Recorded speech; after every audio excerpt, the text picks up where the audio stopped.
Hey guys, I want to thank you for your uh, your wonderful support, my friends, my research team.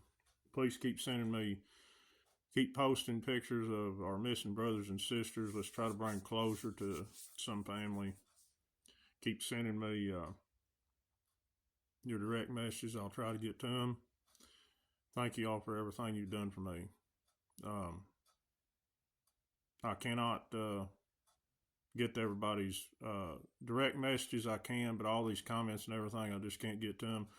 Starting to pick up a little work, and it's true. All the white people are really having energy shifts, and it's even been hard for me to work out. I'm wanting to sleep all the time. Is that happening to y'all?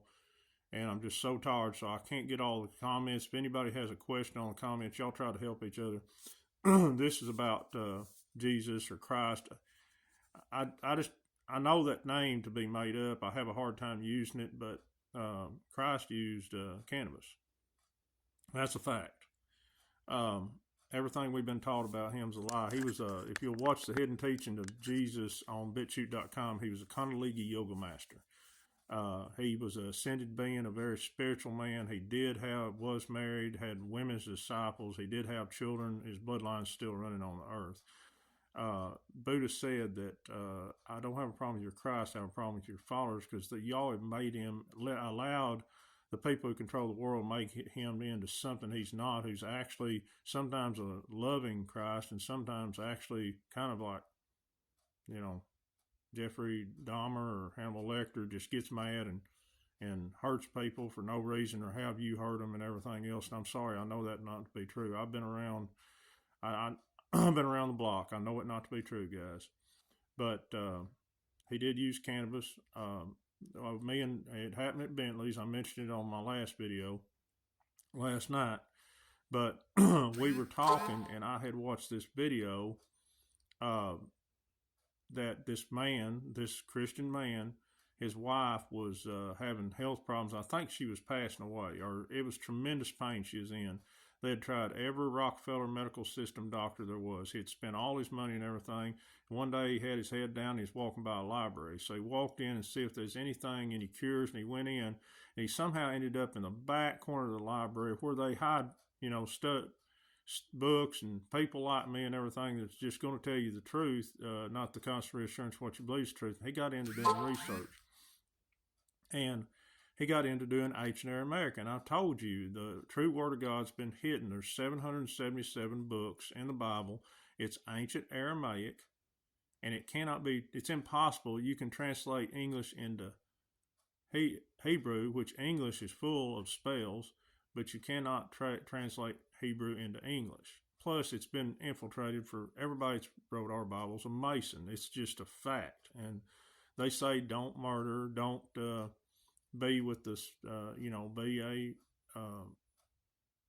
uh, be with the same person as far as love, you know what I mean, of the same sex, but yet they did the same thing. So that's why it canceled me. It always has. It never set right with me.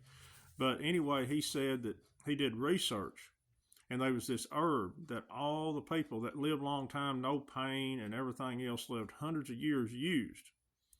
And it was called, I believe, Kali Hubus or something like that.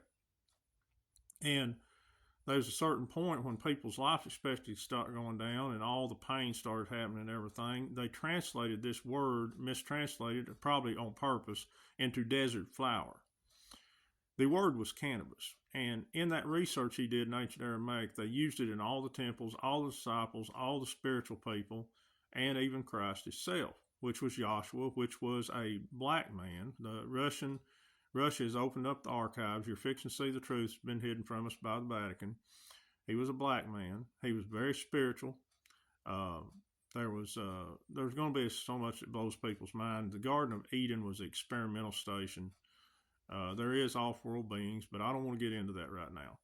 But during the temple, they would use that, just like a lot of other religions did it. I don't know about Buddha. If you know anything about him, did he use stuff like that? I do know the American Indians use peyote and stuff like that to see into the spirit world or see their ancestors. Plus, they just wasn't no disease. People lived long, and then once it got mistranslated on purpose, I'm sure, that people's life expectancy started going down. People started fighting each other and everything else.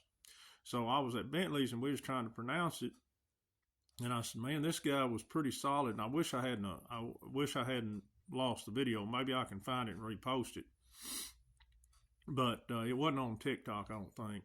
And we were talking, and Bentley's is just a hub of all these weird things that happen. And I heard a Kali Hula Hili Boos, I think it was. Lo and behold, sitting behind me was a Aramaic scholar who had spent years in the Middle East and over in that area. And I sat down with him. And he said, "That's true." He said, "Everything basically we've been taught is a lie over here, that what we go by." And he said, "It's Kali Huli Abus." And he said, "Yes, Christ and everybody else used it in the temples. And this is straight face to face." He said, "I believe he's the one that told me," or another one said that Christ, the Christian, was originally Christ I am. And it was changed through what I've been telling people, semantic deception, into Christian to take our power away and make us think we need something outside ourselves to save us. And he said, this is his words, and this is going to insult y'all. The Old Testament is where the truth is what's in the Bible, and there's a lot left out. And he said in his words, and he said he could assure me all the New Testament is hearsay or teachers say. None of it was written down, and it was all to control people. Now, you think what you want to think. But I'm not going to answer anything about that. And all the Christians have been writing me very respectfully, and I thank you for that. But see, we're both in the same boat, only we believe something different. I'm dug in. Ever since I went to church at 8 years old, I knew this stuff not to be true. And God spoke to my heart, and I'm not going to budge either way. And you can't scare me with this Hades, which Gehenna was a place that Christ talked about, a trash dump that burnt people. I mean, they burnt their trash outside of the city. And I'm not going to serve a God, a deity, or anything that will throw me or my brothers and sisters into a lake of torment just because they don't believe a certain way when he created us and breathed life into us, or he at least created the beings that the creator that created us. You're going to find out that's true. And I'm not going to serve God like that. If I have to, and I don't mean to be insulting, and a lot of good people in your belief are very, very good people, and I don't mind spending time around them, but some of them are the most hateful, selfish, hard-hearted people I've ever been around. And I've told these people that. I said, if your God is that way, and I said, I have spent an eternity with people like you, hell ain't half bad. And that's the way I feel. You're not going to change my mind. God spoke to my heart when I first went to Good Old Church. I come out and there's a hellfire brimstone speech. I've said it before. I was crying. I said, God, why do you hate me so much? Because I talked to him every day before that. And I struggled for years with very much discontent towards the Creator in Christ, the true Christ. And I finally come to peace with it. But he said, Mitchell, they're lying. I am not that way. Do not believe them. And I knew ever since then those off-world beings, that everything we've been taught's a lie, just not in the detail. But I was born with one leg out of the matrix. But y'all believe what you want to believe. If you want to live in that kind of torment and lock yourself inside a box, see, right now, this is our last chance. The Creator's given us a key to unlock that prison cell in our mind, let ourselves out of the box, let him out of the box. And some won't choose to do that, and they'll be left behind. It'll be a spiritual mental battle for them. They're not going to go to a place of torment. They might be left in this 3D earth. But that's what's happening. So all you got to remember is love thy brother and sister as thyself, treat others as they want to be treated, love, kindness, and generosity. That's all you got. It's the only thing you can take with you into eternity, and the only thing that transcends time and space.